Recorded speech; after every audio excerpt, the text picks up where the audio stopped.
And we're live for even more. Let me see if I can get this to set up. Oh, there they are. You can see them all now. Well, we're moving on to another Ascending Master. Coming up next, Suri Krishna. Please come to the stage. I am the hostess with the mostest, the messenger of God. Currently, we are delivering messages from Suri Krishna, who is a god amongst gods to all of the godly people. Who am I? High Priestess Phoenix. I am the dark goddess Lilith reincarnated. In this particular pantheon, did it work? Oh, go on with it.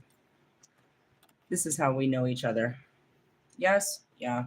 I don't want to get into all of that. We're just going to talk about his teachings. Really? Yes. I am the dark goddess reincarnated. I am living the freaking calling of the Lilith, but I am a great many things, and we are just going to move on with that. Really? Yeah. Okay. I just did a video not too long ago about something I can't remember, and that's okay.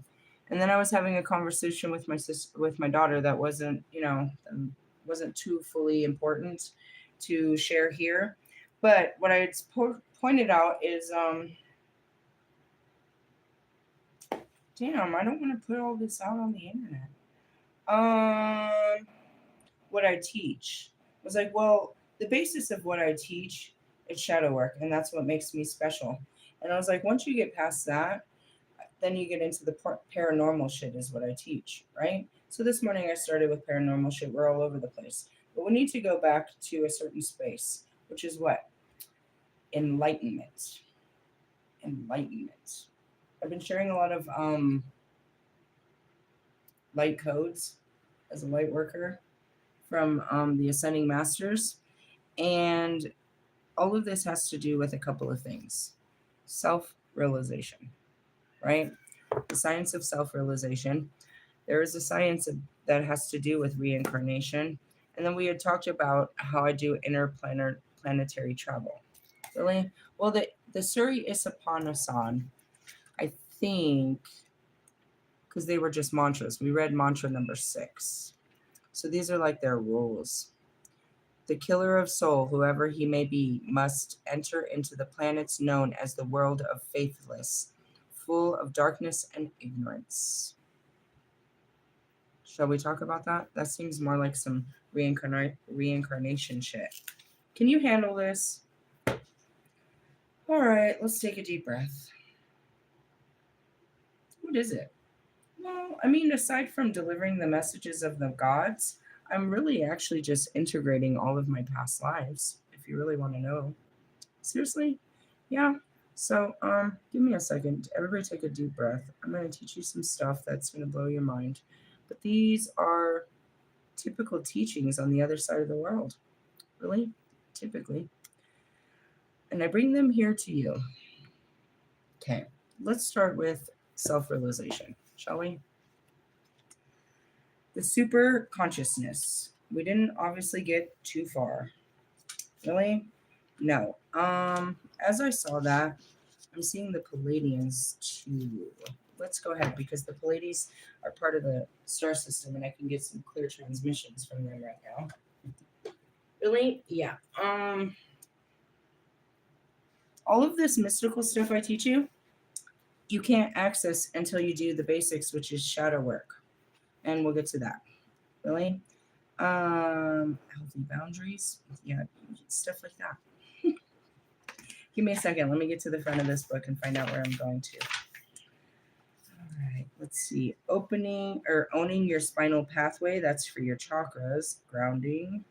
Clearing with roses. Clearing your chakras. Clearing pictures. Clearing beliefs, judgments, perfect pictures, and thought forms. Well, we do a lot of that. Psychic agreements. Nope. Decording. Being in the present. Open your caw. Dolphin moves. Nope. Chambers. Absolutely not. Chambers. More chambers. There we go. Super personalities. 225. That's what we were looking for. Self-healing in the quantum transfiguration grid. No way are you near that. All right, where are we going? 225. What did I go to? 205. Multidimensional healing and integration chamber.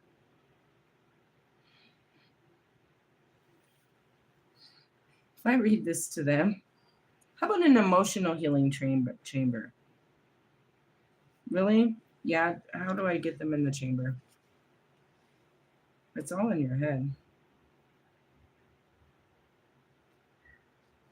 Okay, the second one is hold on. Because how do we get you in there? Really? This chamber's function is interdimensional cone of light.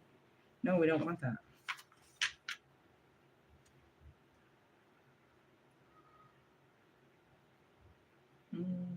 Flotation tank. What do you be doing over there? All kinds of great stuff. You're not wasting my thoughts on you. All right, let's talk about the emotional healing chamber, shall we? Let me open up the comments for all the weirdos that come in and just, vomit in my comments. Marshall, write that down, bro. They vomit in the comment. That's a good one. Let me scratch my back. Big pat on the back for that one. All right, the emotional healing chamber is a blessing during those emotional raw times when grieving or emotional release leaves you feeling wiped out. Are you wiped out? It can also be used when emotional demands in your life are overwhelming and draining. When you are emotionally drained or in overwhelm, you tend to have an aura that is either sulfur yellowish green or orange or pulsating. Or pulsating, yeah. When you're in this condition, you need soothing, relaxing healing, and not more emotional release and issue processing. All right. So when you're already there, the last thing you need to do is more. Okay, maybe I gave my daughter the wrong advice. This chamber can affect you like a soak in a hot mineral water. That's what you really need to do. Really, you need to go to the hot springs. So great. I love those boiling baths. And a gentle massage. It soothes, eases, and soothes out the rough edges and helps you relax and let go of problems for a while. No, go on. It's wonderful to do at bedtime where you can just drift into sleep, but it also works as well as anytime you need it. If you have a history of emotional trauma from physical, mental, or emotional abuse, deep grief from losses, or unresolved past life emotional karma, you can benefit from experiencing this type of chamber session. When you have an ongoing source of emotional pain or damage built up from the past, emotional body healing takes place. The emotional buildup may involve fear, paranoia, rage, anger, self pity, shame, depression, sadness, hurt, or grief. The chamber addresses the problem by lifting, lightening, and soothing the excess emotions and repairing any emotional body damage. Notice how it keeps saying your emotional body. What is it? It's a layer to your being. When I do these invocations and I say all layers of my being, that's what it means. You have an emotional body, you have a mental body, you have an etherical body, you have an astral body, you have an angelical body, you have a light body. Then you have your physical body with all its great workings. Really? Watch me whip. As with other areas of Palladian lightwork, the Palladians cannot do psychic surgery and certain other specific types of deep healing, but they can do a lot. This chamber cannot be used as a substitute for emotional expression. The Palladians simply do not work in that way. And that's really what it is. That's what I told my daughter. No matter how you look at it, you have to get your thoughts out. If you don't put them on paper, then you have to put them out in words or some form of expression. It has to have a voice. Your feelings have to have a voice. Your thoughts have to have a voice. Otherwise, they will suffocate you from the inside. However, when you are taking responsibility for expressing and clearing emotional emotions in present time situation and from learning from past experiences, they gladly assist when healing is needed. And those are the Kanye moments. I spoke of this. You have to be okay to be Kanye. This is it. However, when you are taking responsibility for expressing and clearing emotions in present time or present time situations, and that means allowing yourself to say how you feel when you're feeling it, and from learning from past experiences, they gladly assist you with healing when this healing is needed. Whether or not you have an immediate emotional problem, you can still experience the chamber and receive any needed emotional body healing.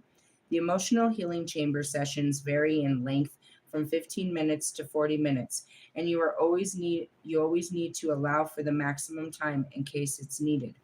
After doing steps for operating a chamber session, ask for the emotional healing chamber light to surround you, then relax and be receptive. Okay, so it has a picture of this tape on there, and I don't know if this should have came with a tape because it's all over the place, but it teaches you how to access them. But I would imagine it's just frequencies. Really? Hold on. Integration, chambers of light. Really? Yeah, it's in between dolphin repatterning. Right. These chambers etherically surround your entire body and aura with various colors, frequencies, and light, each chamber of its own flow pattern and purpose in your ongoing quest for healing and spiritual mastery. All right, so that goes back to what I shared. Now I know what to put as the cover for this bullshit. It's your Merkaba is another way of saying it, but it's energetic fields. And in the form of, the 11th dimension and further up, that's all it is. Really? Yeah, I told you, it's colors and frequencies of light. All that shit. It's simplistic patterns and sometimes numbers.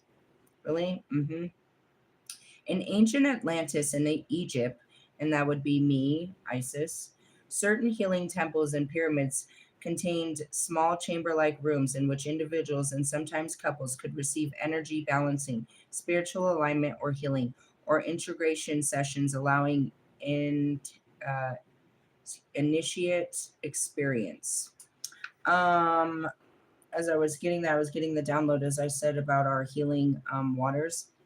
I went to the ones in Idaho Springs and they're in the caves. And that's a healing, you know what I mean? It's water from Mother Earth. You know what I mean? It's mineral water from the earth. Literally, and you're in the earth. You're in a chamber. No matter how you look at it, you're in a healing chamber when you go up there. Occasionally, these chambers were even used for purpose of initiation. Each individual chamber had its own unique energy grid and specific purpose. Today, setting up a chamber session is as simple as saying an invocation and laying down for a few minutes to an hour. It is recommended that you follow the guidelines for each chamber with respect for time allowance, regulatory of use, and establishing a clear intent. The Palladians have assured me, however, that they simply will not bring in a chamber if it is inappropriate at the request of time. What is that? It's a sleep chamber, dickheads. Really? And this is something that it might look like to you. Apologies. I just assume that you know what it means. Really? Yeah. That's where I take a lot of those naps. Really? There's all kinds of them. But that's not what I was reading about at all. I guess that's what we were going to read. Clearing your neurons pathways. Really? That's what we really should talk about. It's your brains. It's your brain function. Listen. Neuron pathways are minuscule electrical circuits in the brain through which sensory input from life is received, interpreted, and acted on. This is what's wrong with you guys, your perception. These pathways are divided into three main sections. See illustration 13. Okay, I see it. No? Okay. This information on neural pathways is this in this chamber was taught to me exclusively by the Palladians, and in no way implies any medical or scientific sources. Fine. So when I speak of neural pathways, I speak in terms of etherical images and energetic functions as they correspond to behaviors and attitudes. The three sections of neural pathways as shown in the illustration. Number one, the upper brain receives segment.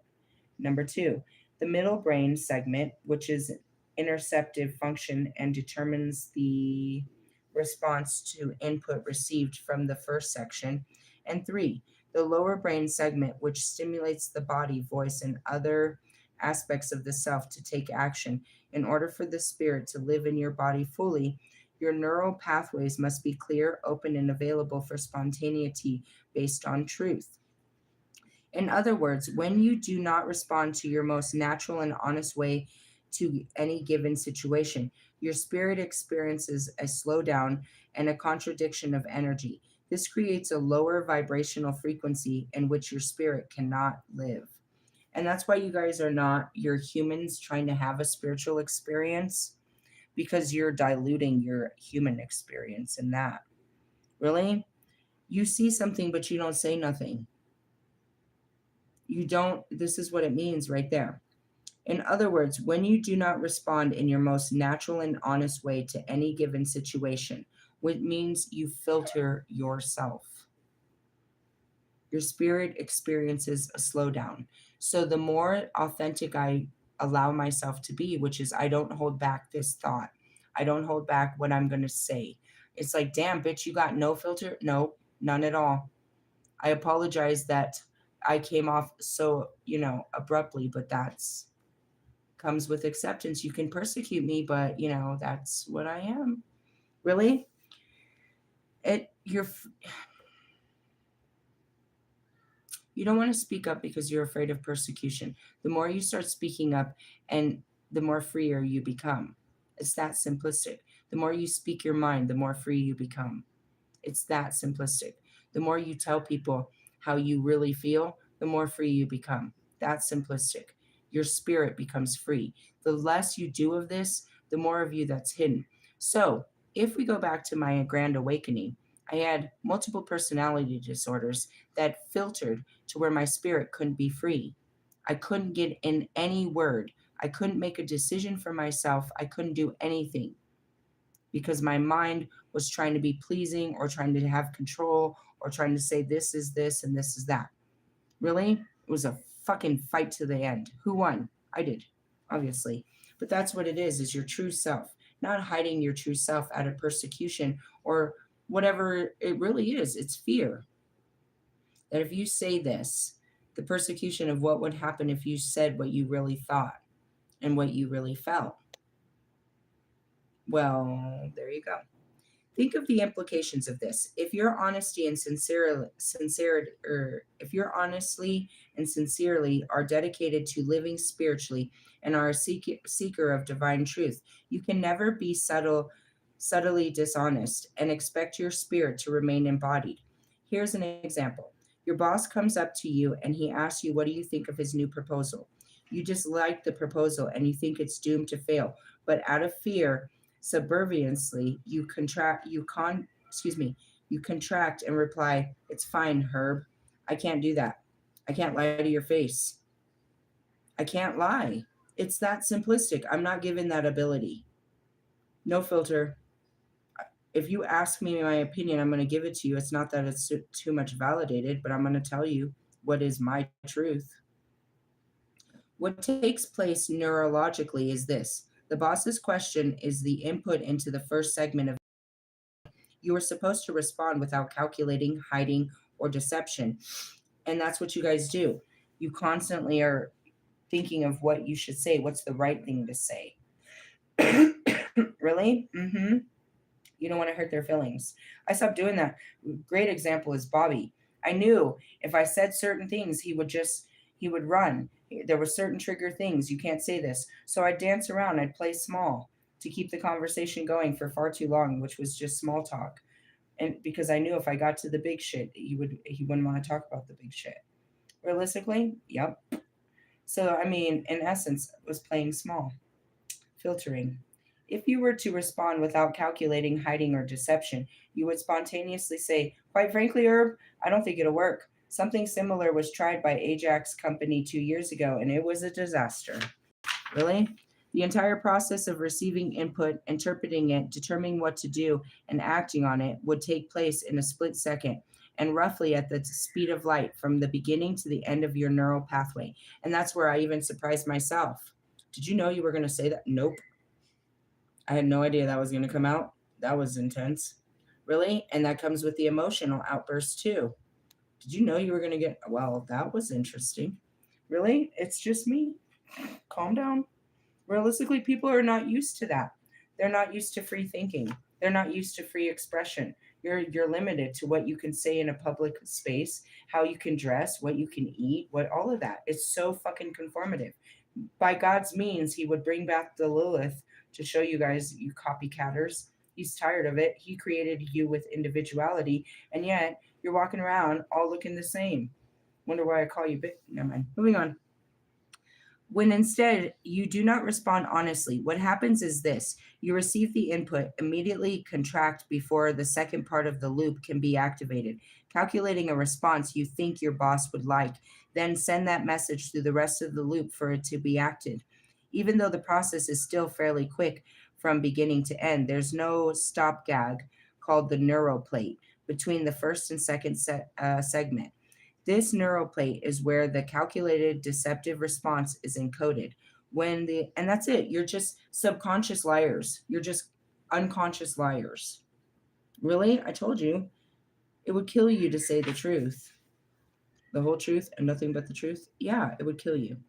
When the electrical stimulus moves through the first segment of your neural pathway, it hits a neural plate, and the electrical current stops and scans the neural plate from top to bottom, reading the instruction on the neural plate before it can access the rest of the pathway.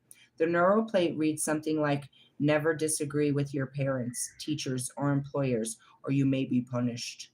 When the electrical impulse reads this message on the plate, it creates a fear warning in your body, causing contradiction, even if it's subtle and you tell a lie. I'm seeing this moment.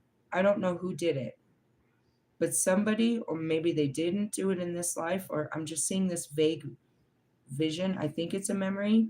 It's like, that was a lie. I don't know why I just lied to you. Okay. I just saw this vision. I don't know if somebody said that to me in real life, or they will. They'll catch themselves if they already did, or they will. But I see this like this foggy vision of someone saying that to me.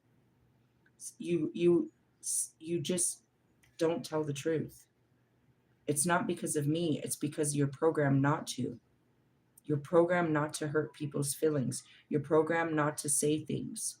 And that's why I'm so intrusive to people, because I say what everybody's thinking. I'm that dark thought in everybody's mind, and I can literally hear your thoughts, and it comes out of my mouth.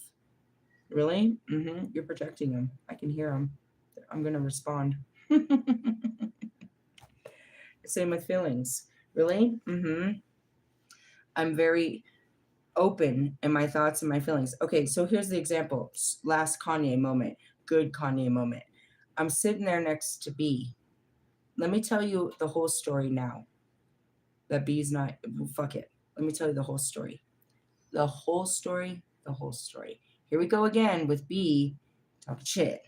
So B's telling me how, you know what I mean, her oldest kid ain't coming by because, whatever, they just, they don't want to let him come stay here no more, and he has to go stay over there, and she's real hurt by the situation. And she's like, dude, when he showed up, he didn't have no shit, and I fucking did everything, and I got him all set up, and I got him all back on his grades, and I took care of his, I got his health care together and all of that, and then they just want to fucking, rip him out of my hands and shit. She tells me this real heart-aching story about what she's done, and it's after the holidays, and now they're just like playing fucking, fucking, I don't know, games with him. And she just wanted to, be a good mom and all this shit. And as we're having this talk, here comes fucking Diana, Me Too +1. Me Too comes up and she's like, yeah, I hate when motherfuckers do that. When fucking my sister's like that, bro. She'll spend her whole fucking check on herself and never buy her kids nothing. Now, Diana, this filthy fucking whore, that don't never even buy her kids a pair of fucking shoes, never seen her wash a pair of clothes, not fucking nothing, but be out there with fucking Starbucks and a pack of cigarettes and blunts and all this other shit, this lady of the fucking night that don't never do shit for her kids, comes rolling up on this conversation, bro. Me Too +1. And I'm ready to fucking snatch this bitch by her neck, bro. Straight Kanye is happening inside of me. B doesn't know what's happening. She's sitting next to me, and this is what happens. This is what I feel. I'm telling you everything you didn't know about what made me go Kanye at this moment. B is expressing that her hurt and her pain about, you know what I mean, a situation. Here comes fucking Me Too, which I've told a million times to stay the fuck away from me for this type of behavior.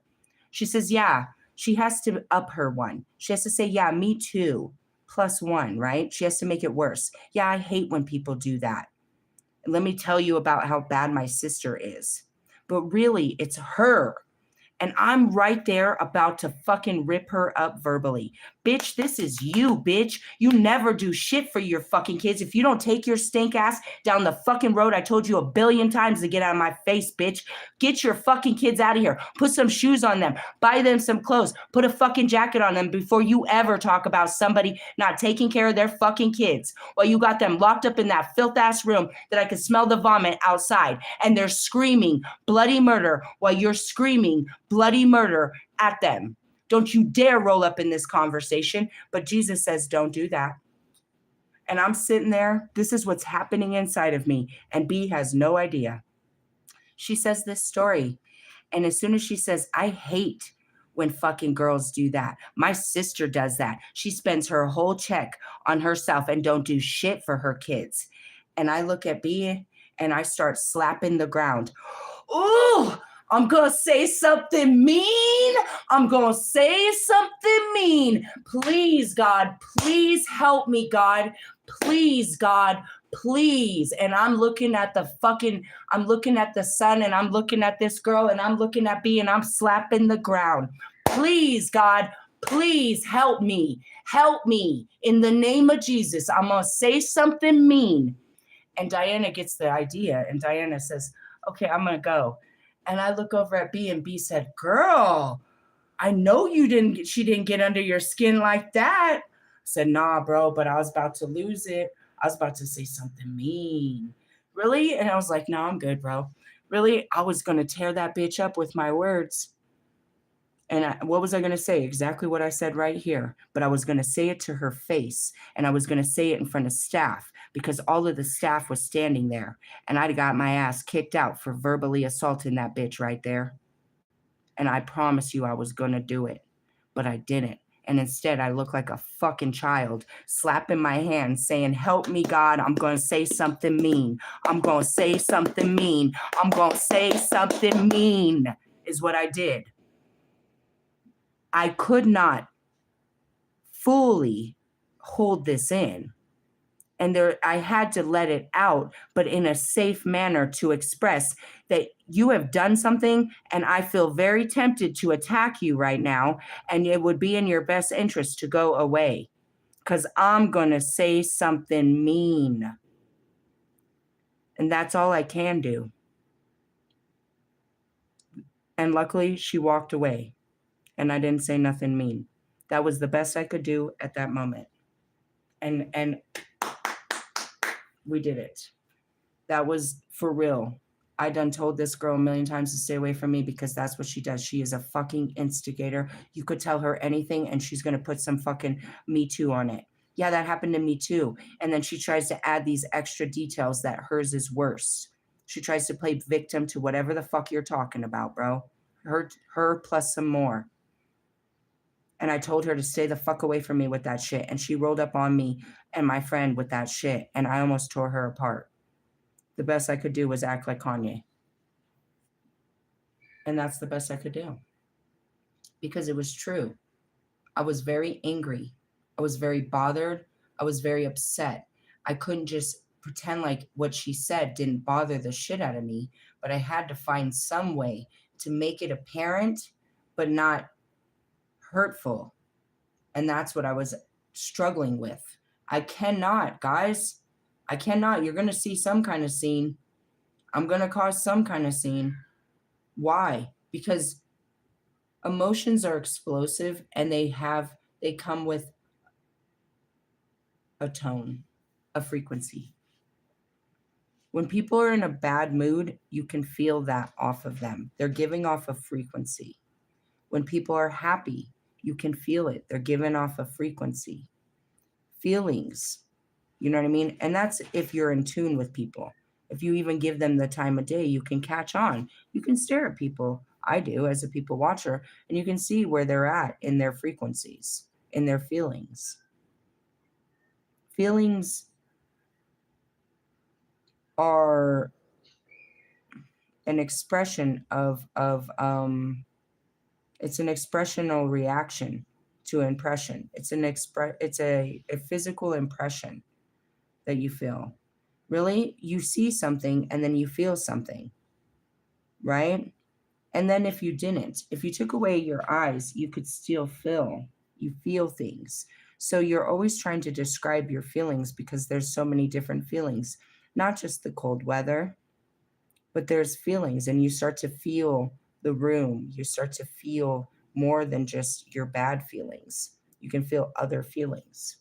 It's extremely important to be honest. So right there, you're diluting your thoughts and your feelings, and you're denying your true expression of how this really does make you think and feel. Who the fuck cares if you're going to just come up with some garbage generic fucking response that your brain told you? And that's why I told you, who cares what they're thinking? It's generic. It's fucking everybody's thinking, and it's always the same bullshit. Why? Because they're programmed to think the same way. I'm probably the only person that thinks outside of the box, and that's because I don't think. I question. There's a huge difference. I don't come up with ideas, I create them. Really? I talked about this earlier. I think it was maybe yesterday. If you told me, you gave me a plan of what tomorrow would look like. Hey, tomorrow I'm going to pick you up and we're going to go do this, that, and the other. Okay, cool. Do I have an expectation? Do I know what to plan for? Do I have an idea of what this means? No, I might check the weather. I don't know what that means until I experience it. I have no perceived impression or opinion put in me of that unless my mind starts freaking out. Oh my God, this could be bad. And you don't know, and you don't know. And what if this happens? And what if that happens? That's paranoia. That's fear. That's negativity. It's possible. It's possible if I don't trust you. If there's some kind of something between you and me, that my mind, you've triggered me in some kind of way, then my mind will automatically fear you all the time, question your motives and anything. But in essence, that's not usually the case. Seriously, I don't usually fear people in that sense. You have to show me that you're questionable before I start questioning you, and that's it too. I don't judge a book by its cover. I don't even see that. I don't even see what you're wearing. Realistically, most people will look at you and they'll look at your shirt, they'll look at everything. They're looking at everything. They're totally coming up with their own idea of who you are just based on your outside. I don't do that because I know that people fake their outside all day. I look at you as a costume, a Halloween costume. What's behind the eyes? What's in the mouth? If you start speaking the same bullshit that I hear everybody else speaking at every table, then I'm going to walk away because you're just talking about the same old shit. But if you say something different, then I'm intrigued because now you're different from other people. I find people, you know what I mean? Those are intriguing as free thinkers, people that aren't afraid to share their opinions, that are diverse, something that's different from what everybody else is so agreeable and approachable about. You know what I mean? Everybody says that this is this, but what do you think? And let's get down to it. Is Here we go. Now that is all the dust has settled, did you pick a side between Drake and Cole? And if so, do you believe somebody won? That's just mass thinking. Mass thinking said that there was a fight to be had and that there was a winner. And you guys chose your sides. Did it really happen? Only in your mind, only to those that made it important. Did he win anything? The question is, in order for there to be a winner, there would have to be a loser. So what did Drake lose to Kendrick or vice versa? And that's what I mean, is that's common, that's collective thinking. and they all have an opinion about some shit that doesn't matter. It never mattered. None of this was ever important to even pick a side and get involved and follow the hate campaign all the way through to the end, because where are you now? Where are you now? So if Drake releases an album, are you not on his dick? Or you don't listen to Drake no more because, you're team Kendrick? What does that make you look like? A fucking follower. A liberal. That's all that means. You followed the crowds of who you thought, the mass majority of who you thought was better. You just followed the masses. How many people didn't give a fuck about none of that and never even stepped in it?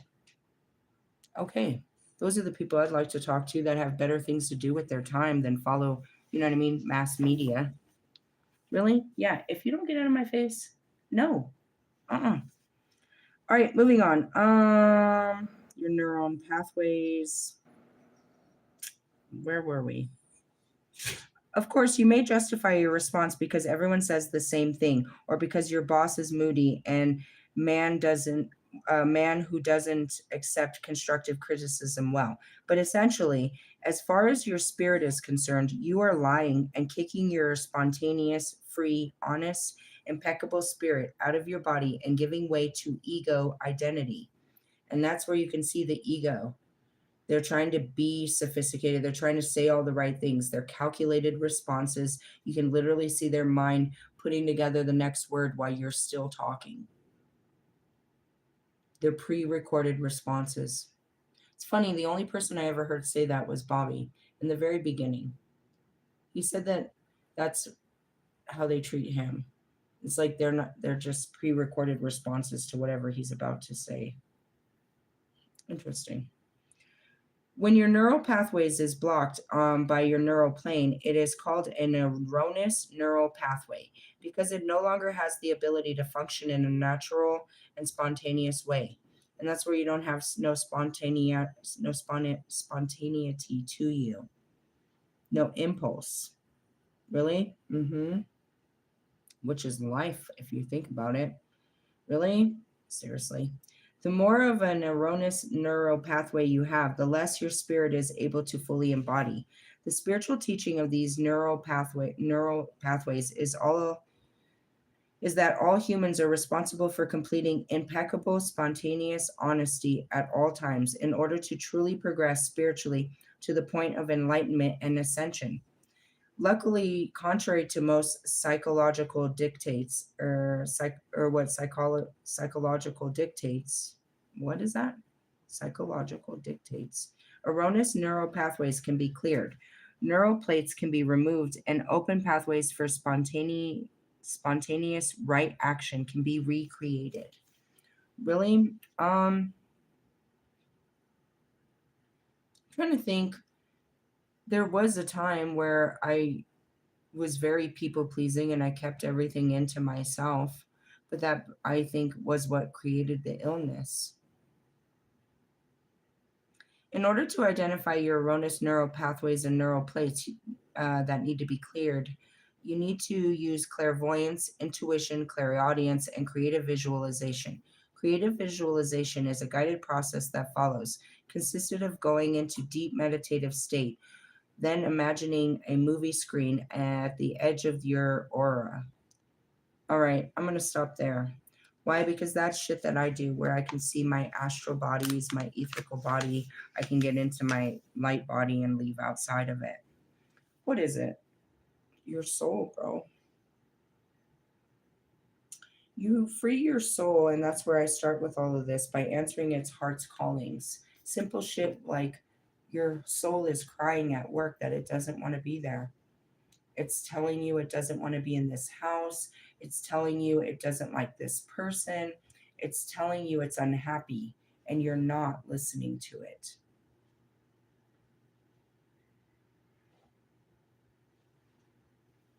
Spiritualists, I feel like you're so fucking fake right now.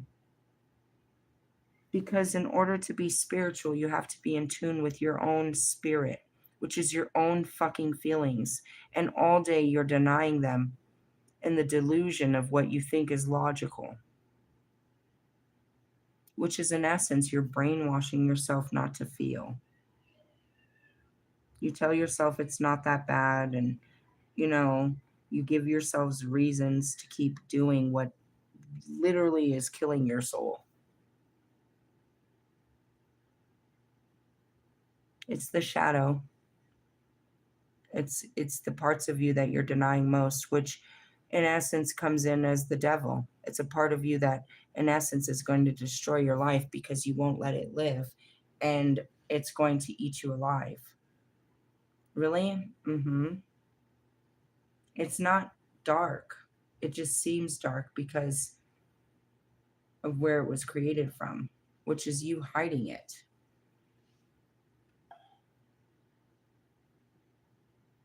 For people like me that grew up so young, it's very heavy, and it's dangerous because we never got to have an inner child.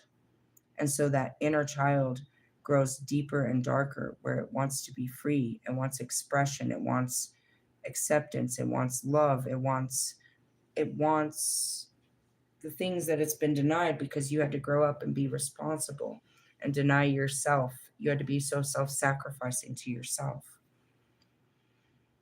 You have to hold back at all costs. My stomach hurts so bad. I feel like I'm gonna freaking pass out. It started happening in the car. Oh, really? Yeah, I need something. Um, it's just free expression, and it's very scary because when it happens, you're very afraid of it. But after you let it out, it is exhilarating because you've been holding this back for so long. Whatever your feelings may be and your thoughts, you never told anyone. Nope. And then when you finally do, you're being yourself. And the more that you start being yourself instead of what people would expect out of you, the freer your spirit can be, to where you're not living in fear anymore. But you have to fight the fear to get out of the fear. And, your mind isn't wrong when it's like, if I say this, yeah, you know what's going to happen, but you've been fearing having that very conversation forever. You know damn well what to say to end this. Why are you keeping it together is the question. Out of fear, desperation, something real pathetic that you want to admit. B didn't want to admit it, but I can. She's like, when I got with him, dude, I was desperate. I was like, going back to my first baby daddy, I was like, he was the only person to show me attention. I think that's all that happened. Really? Pretty much. They all, like, I think that's all that happened. I was desperate for attention, and he was the one that gave it to me. That's what happened. I'm not quite sure, but again, you know what I mean? And I think if I could pin it, I would say that's probably what happened with Bobby, too. Somebody came into my life and showed me attention.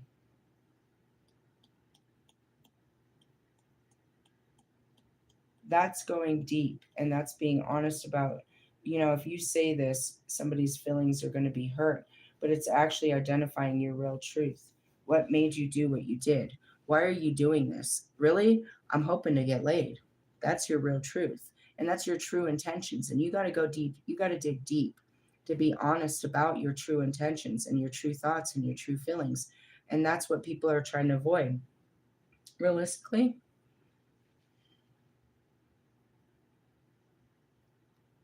going back to, the devil of the hour, I said that. I said, when are you going to admit this to yourself? He said, what? That you just want to fuck? And he couldn't just say it. Why? Because it was too hurtful, I suppose. Or maybe he just didn't want to admit it. Is there more to it? I'm not quite sure. But on the surface, let's just be honest about what's on the surface. He couldn't just say it because that's just hurtful. It's just the truth. It's only hurtful when you're trying to act like it's not, that you're, trying to play like it's not something like that, when it's something more. The truth hurts. but it also sets you free because it's like, when I tell somebody how they make me feel, what are you going to do about that? You can, you know what I mean, take accountability to this is how I feel about you or not. And just say, I'm a bitch. I don't care. These are my feelings. Take them however you want. But I'm going to tell you how you make me feel and I'm going to act accordingly. If you don't make me feel good, then I don't want to be around a person that don't make me feel good. If you need an explanation, I can tell you, but I promise this is going to hurt your fucking feelings. Why hurt your feelings when I'm just acknowledging I don't like how you make me feel? Do I have to tell you what I don't like about you that makes me feel uncomfortable? Or how about just a simple conversation that we don't mesh well and I'd rather not, associate? Do I have to build a case up against you just for your feelings to get hurt? For me to validate my own? I have to validate what you've done that doesn't make me feel comfortable or, whatever the feeling may be. Realistically, yeah. I don't have to explain to you why I don't like you. That's some DMX shit. Why you don't like? I just don't like me. I don't have to explain to you. What's understood doesn't need to be explained. I don't need to explain to you why I switched up. I got to a place where I don't get along with you no more for obvious reasons, and I don't need to make it obvious. Obviously, you'll get it when that time comes, but right now, I gotta go. Really, it's not worth the argument to me. And realistically, typically, what it is I don't see it the way you do. I don't see things the way you do. And that way of thinking is just, negative. And I'm trying to eliminate that type of negativity in my life. Really, pessimism and shit. I can deal with hardships, but always being negative all the fucking time. No, no, no, no. Not especially if I'm sitting there giving you light all day and every day you're just negative. I gave you light yesterday. Why are you negative today? Like, are you ever a positive person? Okay, well, you take that negativity somewhere else. Obviously, my positivity is not enough for you. You ain't got your own. You're just what we call an energetic vampire. You just go around people that make you feel good and you just make people feel bad. But yet, you never feel good. Really? Those are people. They want to tell you about their problems, but they don't want to heal them. Are you one of those fucking people? You know damn well what's making you unhappy. You're just afraid to do something about it, which means complete destruction of your fucking life and you're going to have to start over. There's no midlife crisis to this. It doesn't happen at any age. When you just decide, I'm unhappy, I'm going to have to do something devastating here, which is what? Take your life into control or pull it out of control. Realistically, by the time you realize that you're unhappy, it's already out of control. What are you holding on to? The idea that you can put all these pieces back together and you'll be happy? Were you ever fucking happy? You were asleep, not happy. You were delusional, not happy. Ooh, I see you, Russ. Ooh, ooh, are you facing that? Are you happy with your girlfriend? Or you're fucking delusional playing house? You guys are stupid. Really? I mean, it's better to be on your own and be happy than be in a role of delusion. Just trying to play a role. And that could be at your job, that could be in your neighborhood, that could be in your community, that could be in your fucking family. Like, are you like the auntie that they always fucking bring their kid? Like, you just like, you're now all auntie, like you just chose to be number one auntie and now you have no fucking freedoms because you don't have kids and now you're everybody's auntie, which makes you designated fucking babysitter and you just realize I'm not watching any of your kids no more and I don't have kids. And matter of fact, fuck these kids and I'm about to go have, no kid life. And you need to get the fuck away from playing auntie for these fuckers. They need to fucking watch their own kids. I'm just saying I got a download of that. Maybe that's you. Sometimes, dude, you just wake up. I have all these books of people that were living a certain way of life, and the Holy Ghost, the Holy Spirit, their own spirit, woke the fuck up one day and said, I'm not happy. I'm not sure what I got to do, but I'm not going to stay like this. And it took me a lot of layers to figure out what was making me unhappy. We can go back to my house. The very place I lived in didn't make me happy. I had no fucking, that's what I just told my daughter. God told me to give it up, and I really didn't understand why, other than the fact that I was afraid to be homeless. That was it. I didn't really know why he wanted me to give up that house. But when I started going through the reasonings, I was like, yeah, I fuck it. And although I had built it up and everything, I didn't like my house. It was filled with bad memories of my ex-husband, my brother, all kinds of shit. I did not like my fucking neighbors. They gave me no peace. That's why I had a camera system. I was always having to watch these bastards and all my shit. Anytime we went out, it was just, I hated that place. But I was absolutely not doing anything to get out of it. I had no ambition to change. I was just staying there in a freaking a hell of my own making. I did not understand that until he took me out of it, and I realized how much I really did hate it. I couldn't have told you I hated it while I was there.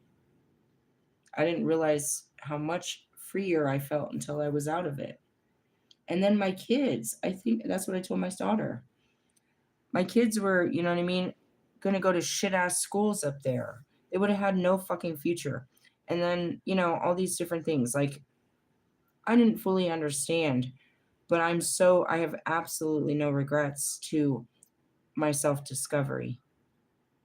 And yeah, you know, somebody like Ego over there, Oscar the Tarot, could never give up their worldly desires to go on a spiritual journey of self discovery without, some kind of look at me kind of, montage. But realistically, it's not about people looking on the outside because really, by the time you do this, you don't want people to see what you've become on the outside. You're just trying to find out who you are on the inside. You've already lost who you are on the outside. You don't care what people think anymore. You're trying to figure out what's going on inside. That's the whole discovery. You're not going to know what makes you happy right away. You just need to identify the things that are not making you happy and change those things. Then you'll start to discover happiness again. It's not in a person or place or thing, it's just releasing the things that are creating unhappiness, which could be your entire life, depending on how you structured it, which most people do. You moved into this fucking apartment because it's out of desperation. That's all you could afford, or because of this, or because of that. You made your decisions from a mindset that you had a long time ago. But the times have changed. The neighbors aren't the same. The situation isn't the same. You don't work the same. You don't think the same. So therefore, this house doesn't fulfill you in the same way that it did the old you. That could be the same with your lover, your fucking furniture, the way you dress your clothes, or even your fucking ratty ass, long ass, fucking old ass hairdo. These girls, bro, every girl thinks that having long hair is pretty, but they've had this ratty ass, long ass hair that they've, no bangs, no nothing. They throw up in a bun, they don't, or they leave down that they don't take care of. And they just think they've had this same look since high school, which I could say these girls, but I could easily say Russ. It's like at one point you decide, I want to try something new. I'm a little scared, but I'm going to be brave. And I will tell you, when you cut your hair, you will cry, but you will feel so liberated after you do it. Me. You know what I mean? And that's it too. My hair was down to my fucking back. And it was so beautiful to me because I had never had long hair. But after carrying it for 3 years, I was like, I'm ready for something new. And I wasn't like, oh, I'll never have my hair long again. It'll never be that pretty and I'm going to miss it forever. No, I was ready to embrace the new me. And that Mercury retrograde hit me hard. Really?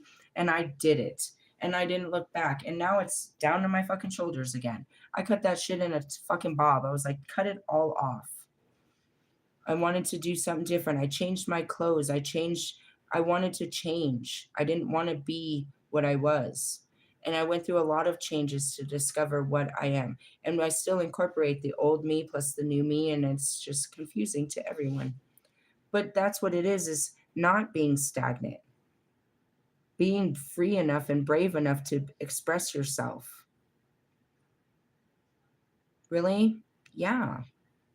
that you don't have to limit yourself or filter yourself or dilute yourself for the situation, for the people. The people closest to you are the people you're hiding the biggest secrets from. You're more open with strangers in the street than you are with your friends and family.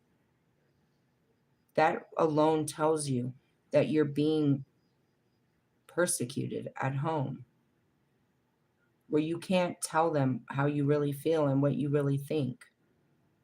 That means you don't have a safe place to be you. Really? Yeah. Now you can stay in this, isolated temple of self made misery, or you can be very brave and walk out of the pits of hell. A good example, I'm going to give you two. The girls from Saving R. Kelly. They had created this vision and stayed with him for so long and brainwashed them that this is their man and this is their life and this is what they do. There was nothing stopping them from leaving him and starting a new life and finding a new man other than their mindset. Okay? They would have to start over, but they could start over. And then I saw Kanye and his bubble guppy. There's absolutely nothing real about their marriage. It would look awful to let it fall and it would be just a big waste of whatever, but it wasn't. It was an experience, or I would say a karmic contract in hell. Misery needed some serious company during these dark periods of your lives. It wouldn't be unforgivable for you to go and start over. You know what I mean? Starting over is better than dying where you are, is how I look at it. I don't know, bro. If they leave the doors open to the cuckoo bin, are you going to stay there? You're going to follow the rules, or are you going to go outside and maybe have somebody bring you back in? What's the chance of your freedom? What's going to happen when you get out there? You're going to have to learn how to live again. And if you can't handle it, you go back home to the cuckoo bin. And that's what people don't understand. Once you get out, fuck, everything in the world's trying to bring you back to the cuckoo bin. They're trying to drag you back into this old life. The old life is always there if you can't handle the new one, but at least go out and see what it tastes like. Really? Yeah. Oh, you hear my stomach? It is so fucking empty. Oh, it's making noises now. Self realization was what we were going to start with. That had nothing to do with it. I don't have a picture of an alien to put up there. The subconscious, the superconscious was what we were going to talk about. Real yoga practice means controlling the senses, and after such control is established, to concentrate the mind on the Supreme Personality or Godhead, which is Suri Krishna, Lord Krishna, the original absolute personality, the Godhead, and the other Vishnu forms. They teach this. They teach. Every religion tried to teach you a sense of self mastery. This one teach you about, in their teachings, and no less than Buddha. It's just we went from the first ascending three to the other three. And what is it? Layers of time.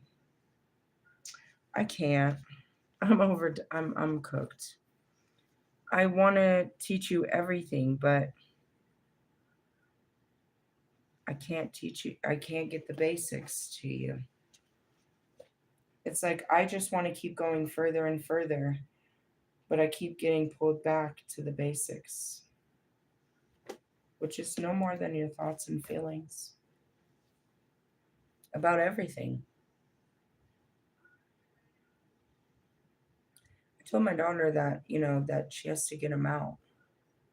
She told me something that I probably shouldn't repeat, but maybe it needs to be considered. She told me, I was like, well, if you don't have someone to talk to, because that's what I did, is I did talk therapy in my videos, which is shadow work.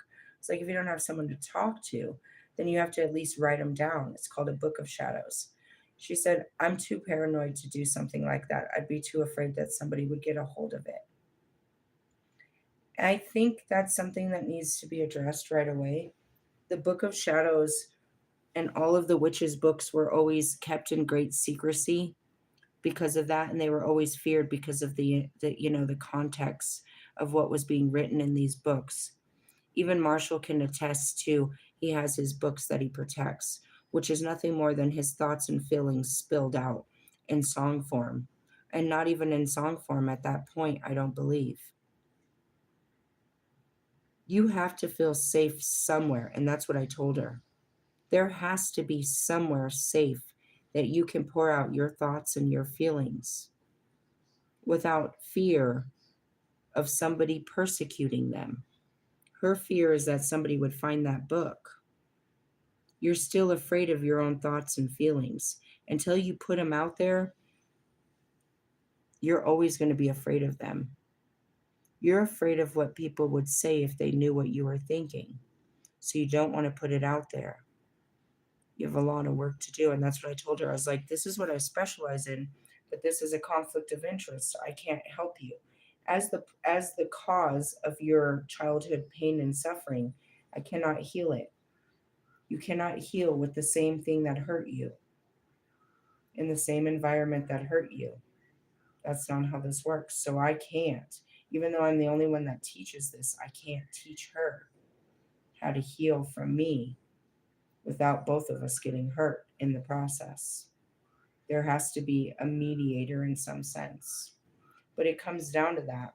All I can do is from afar. And that's how serious it is I can't even help my own family, guys.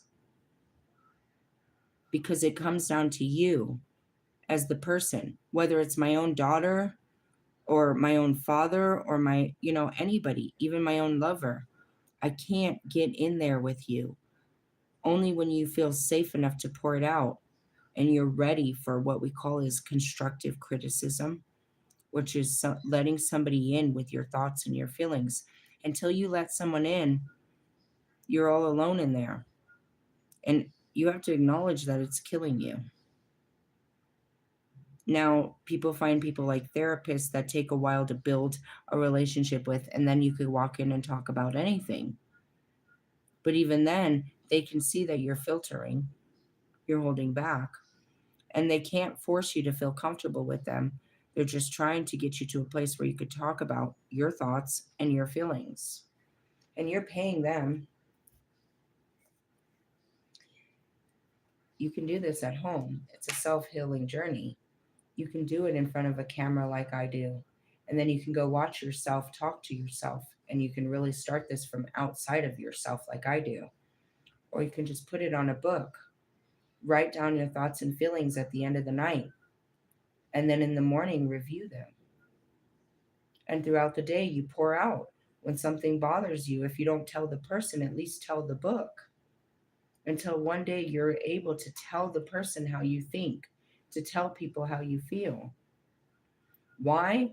Because your thoughts and your feelings are important in the sense of that's you. That's what makes you.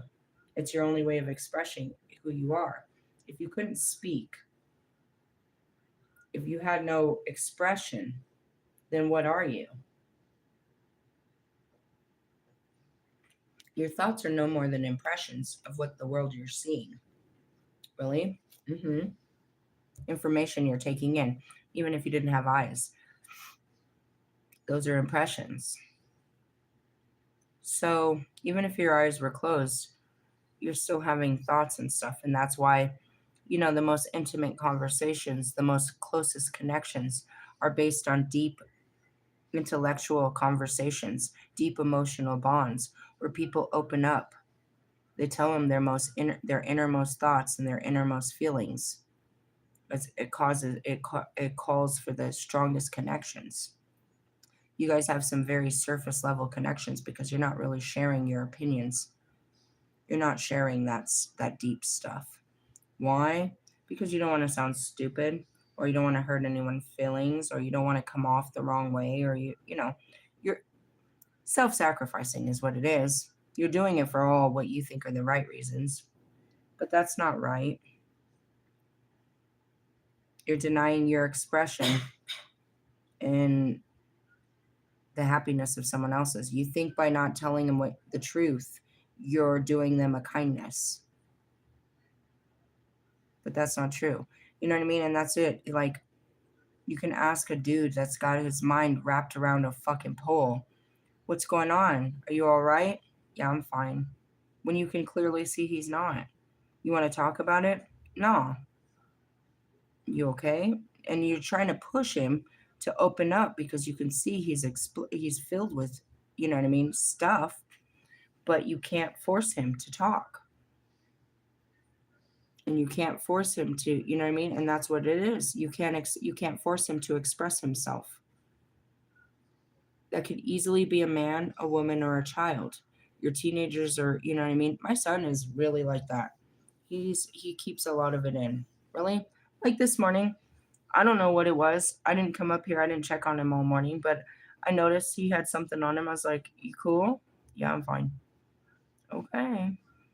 Which is not, but all I can do is pray over you. Okay, well, I hope some light fills that body.